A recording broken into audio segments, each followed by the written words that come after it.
मला वाटत नाही सरकार पूर्ण मंत्रिमंडळाचा विस्तार लवकरात लवकर करेल आणि आताही करेल, कारण ज्या पद्धतीनं खाते वाटपाची स्पर्धा आहे, नंतर मंत्रिपदाची स्पर्धा आहे, या सगळ्या स्पर्धेला तोंड द्यायला हे जे सरकार आहे, या सरकारमधले जे पक्ष आहे ते असमर्थ आहेत आणि म्हणून असाच वेळ ते काढूपणा करतील. मला वाटतं न जाणू अधिवेशन झाल्यानंतर मंत्रिमंडळ विस्तार होतो का आधी होतो. आता त्यांनी 11-12 तारीख म्हटली होती, नंतर 13 म्हटली, परंतु चित्र काही दिसत नाहीये. कारण खाते वाटपाचा प्रश्न आणि तिढा आताच्या घडीला मोठ्या प्रमाणावर या महाराष्ट्रात आहे. लाडक्या बहिणीचे नाराज होऊ शकतात आमदार ज्यांना मंत्रिपद मिळालं नाही, त्यामुळे 2.5 वर्ष मंत्रिपद देण्याचा तोडगा. याला काही अर्थ नसतो. 2.5 वर्ष काढा, नाही तर 6-6 महिने काढा, नाही तर 3-3 महिने काढा, त्याने काही फरक पडत नसतो. कारण कोणतंच सरकार किंवा कोणताच पक्ष आपल्या सगळ्या सदस्यांना समाधानी ठेवू शकत. ते लाडक्या बहिणीच्या अर्जाची छाननी सुरू आहे आणि या छाननीत एकट्या पुणे जिल्ह्यामध्ये 10,000 बहिणी अपात्र ठरलेल्या आहेत. आम्ही आधीपासून सांगत आलेलो आहे की ही योजना फक्त निवडणुकीसाठीचा जुमला होता.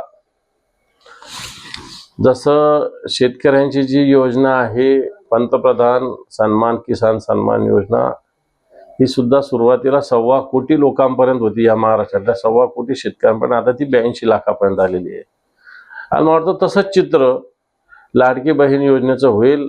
आता स्क्रुटनी होईल, काही फॉर्म गळतील, नंतर पुन्हा एकदा पाहणी सर्वेक्षण होईल, त्याच्यातून काही गळतील आणि वाटतं अशा पद्धतीने एक निवडणुकीसाठी एक जो लालूच दाखवली होती. आता निवडणूक संपलेली, त्यामुळे मला असं वाटतं आता या सगळ्या गोष्टी आपोआप समोर येतील. नितेश राणेंनी या लाडकी बहिणी योजनेवर टीका केली. ते म्हणतात की या योजनेचा फायदा मुस्लिम महिलांनी जास्त घेतलेला आहे आणि 2 अपत्यांपेक्षा जास्त अपत्य असणाऱ्यांना या योजनेचा फायदा देऊ नका, यासाठी आपण मुख्यमंत्र्यांना विनंती करणार असल्याचं म्हणतात.